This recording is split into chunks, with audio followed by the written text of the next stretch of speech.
Hi అండి, అందరు ఎలా ఉన్నారు? నేనైతే చాలా బాగున్నాను. దేవుని దయ వల్ల మీరు కూడా అందరూ బాగుండాలని కోరుకుంటున్నాను దేవుణ్ణి. ఇది వచ్చేసి దీపావళికి బహుమానం అనమాట. మా వారికి తెలిసిన షాప్ వాళ్ళు ఇచ్చారనమాట. హనీ సీసా ఒకటి వచ్చింది, ఇంకోటి వచ్చేసి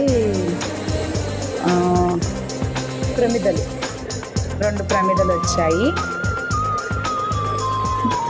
స్వీట్స్ వచ్చాయన్నమాట. ఆ చిన్న బాక్స్లో అయితే స్వీట్స్ వచ్చాయి.